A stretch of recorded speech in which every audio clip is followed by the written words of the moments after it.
Bonjour à tous, dans cette vidéo je vais vous expliquer comment créer un nouveau login et mot de passe pour vos élèves afin qu'ils puissent accéder à la Basic Bank. Tout d'abord, vous pouvez vous connecter à la Basic Bank en allant sur le site cofep.be et en cliquant sur le lien se connecter au site utilisateur.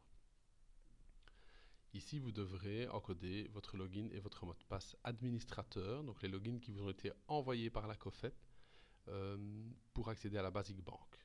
Cliquez sur connecter et vous arrivez sur la plateforme utilisateur du site cofep.be. Tout en bas, en cliquant sur base de données et puis Basic Bank, ici en bleu, vous êtes connecté immédiatement à la Basic Bank avec votre profil administrateur. En cliquant sur le bouton administrateur EEP, vous arrivez dans le menu stagiaire où là on va maintenant ajouter un utilisateur.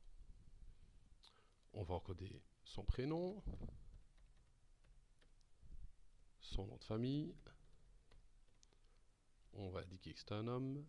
L'email c'est optionnel, c'est en cas où l'élève perdrait son mot de passe, il pourra le redemander et la plateforme lui enverra automatiquement sur sa boîte mail. Mais vous savez lui rendre aussi, je vous montrerai après comment on fait. Le département c'est vraiment à titre d'information.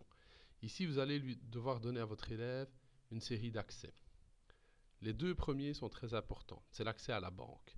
L'élève peut faire un virement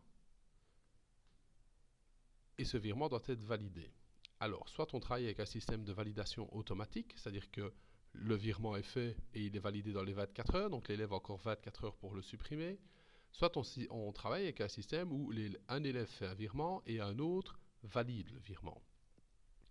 Dans le cas où on travaille avec une validation automatique, il faudra cliquer sur oui pour peut accéder au compte bancaire de l'EEP et non pour peut valider les ordres bancaires. Il y a une troisième opération que je vous montrerai tout de suite après comment faire.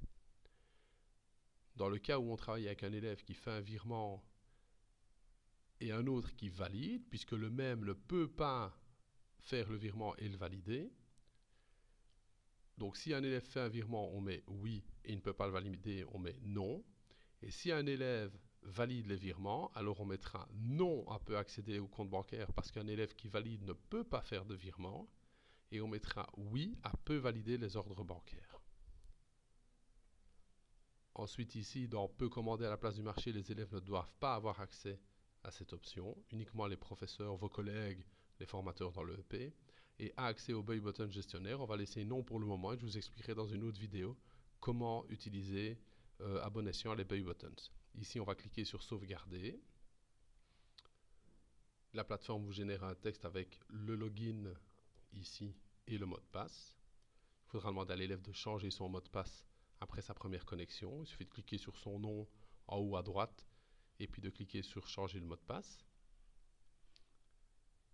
On va retourner à la page d'accueil et pour terminer, dans le compte bancaire de l'EEP, dans les paramètres, si vous décidez de ne pas travailler avec une validation, donc avec un élève qui valide les ordres bancaires, il faudra vous assurer que le choix non apparaît bien ici. Si par contre vous avez un élève qui fait des virements et un autre qui valide, alors à ce moment-là vous devrez mettre oui. Donc il suffit de cliquer sur modifier et de changer le choix. Voilà, je vous remercie et je vous propose de regarder les autres vidéos pour les autres options de la Basic Bank. Merci.